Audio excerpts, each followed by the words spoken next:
Hey everyone, my name is Ivan and today I'm doing Chapter 6 Outline, which was titled The General Problems in Cross-Culture Methodology. So the first section on the chapter was the problems of transcultural equivalence. Transcultural equivalence was defined on the textbook as referring to the sameness of concepts and meanings of certain things, events, or conditions across culture. An example that stood up to me was the Korean versus the Western concepts and meanings. For example, they mention the phrase that is very common in the Western, which is my home or my family. Koreans use the same meaning, but in a different way as to our home, our family. But unfortunately, not every concept and meaning are universal, which takes me to the terms ethic versus emic. Ethic is defined as concepts and meanings shared by all cultures. For example, when I talked about earlier on the Koreans in the Western world, the phrase my home or my family, the Koreans refer to it as our home and our family, but with the same meaning. But emic is defined as stuff that is not shared by all cultures. A great example they also talked about on the textbook is the word depressed or being depressed, which is very common on the Western, but not so common on the Korean. For example, when immigrants coming from Korea to America, the word depressed or being depressed is very new to them, and it's a language barrier for them when they hear that word. An example of ethic. Which takes me to the next section, which is problems of translation, linguistic, and conceptual equivalence. The ethic versus emic discrepancy is the most serious problem in the process of cross-cultural research. And I could definitely see why it's a serious problem, because there might be certain phrases or words that other cultures use that might not be common in another culture, and for us to explain that certain meaning or word to someone that is not very familiarized to it can be challenging to explain or to someone else. So that could be a major issue.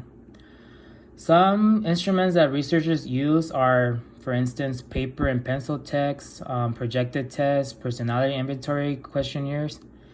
And then they also use translators when the diagnosing interview schedules, which takes me to the different types of languages they refer on the textbook when it comes to translation. The first one is the source language, which is the language to which one wants to translate to.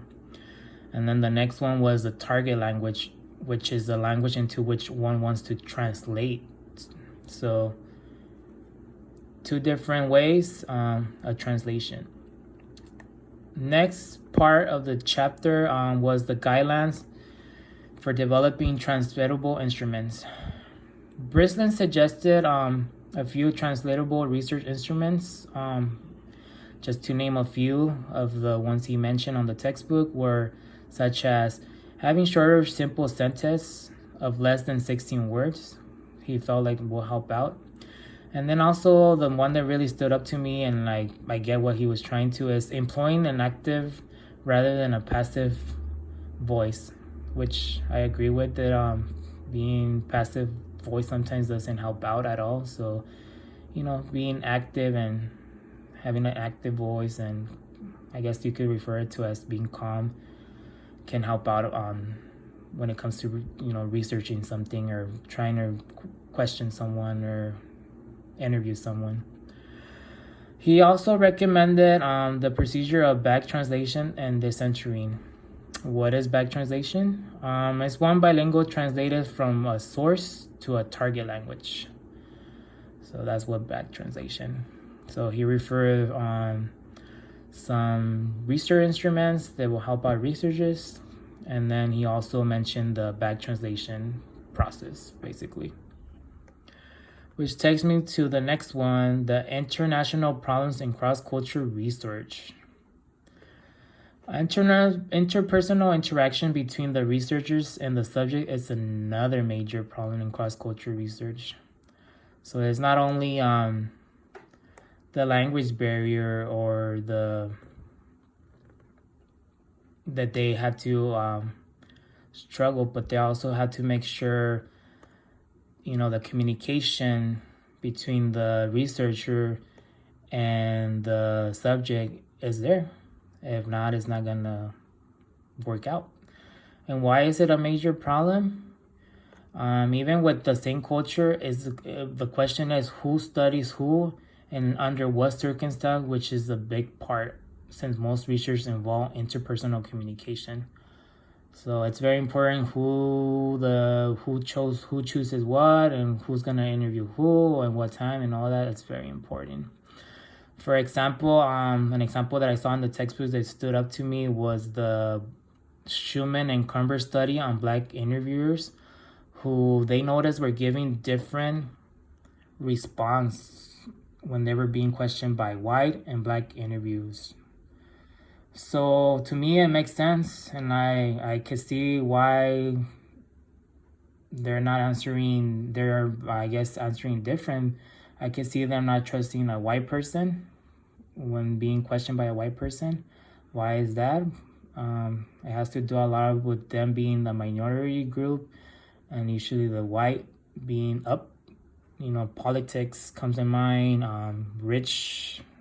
And title comes in mind. So them thinking all of that and being questioned by a person that they assume is like that, they're not gonna feel comfortable, answering honestly, and they're not gonna find no worth of answering properly, to be honest, as to them actually getting interviewed by someone that is like them, basically, that they know might have gone through the same struggle, have the same culture, or are facing the same thing, or someone that could actually understand what they're going through, or why are they answering that way, as to someone that they think is entitled or more higher than them, they might not be understanding them.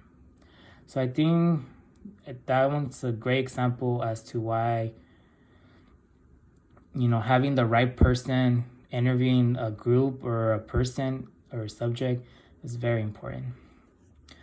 Another interpersonal problems is that they face basically is the setting, time, and not responsive rates, basically. And I know setting and the time is very important, making sure that you're going to have time, making sure you're setting up schedule to interview, making sure you have the proper setting for the interview.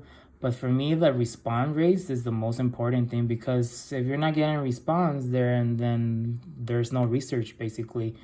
So how do you make sure that the response that are there comes to the same thing, making sure that you're making the subject or the person you're trying to question comfortable, and that comes with having the right person, the right test, the right wording, I guess, and the right time to interview them. Making sure all of those stuff are set will make a successful response rate.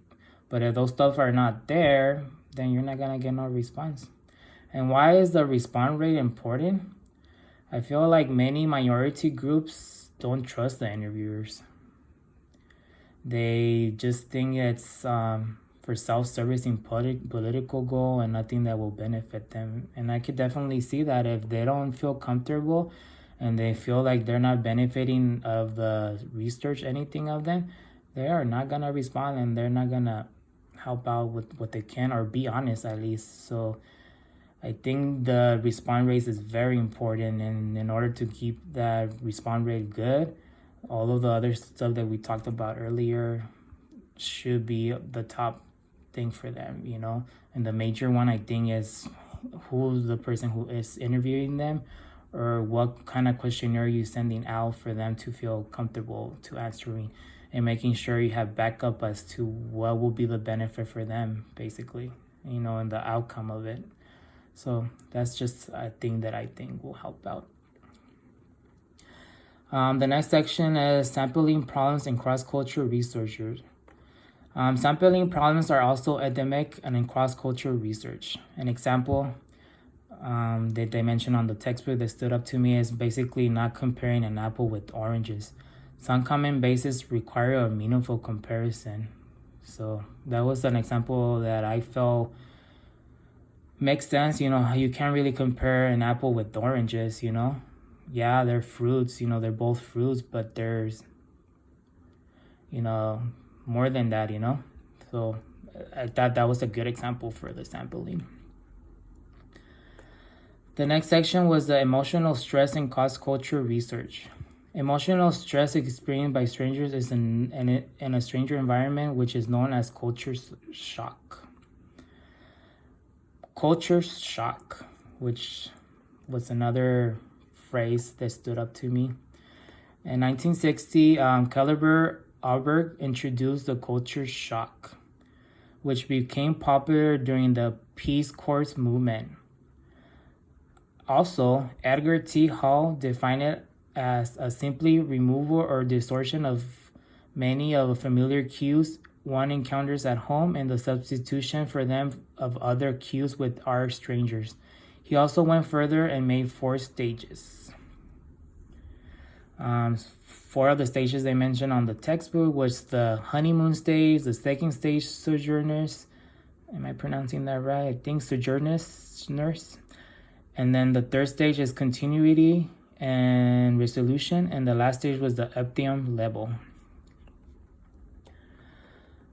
Which takes me to the last section, just the beneficial aspect of cross-cultural research. The benefit of cross-cultural research, some of the benefits that they mentioned on the textbook was the expansion of theoretical generalizability, refinement of key concepts, increasing the range of variables, unconfounding variables, and promotion of contextual analysis were some of the benefits that were mentioned on the textbook.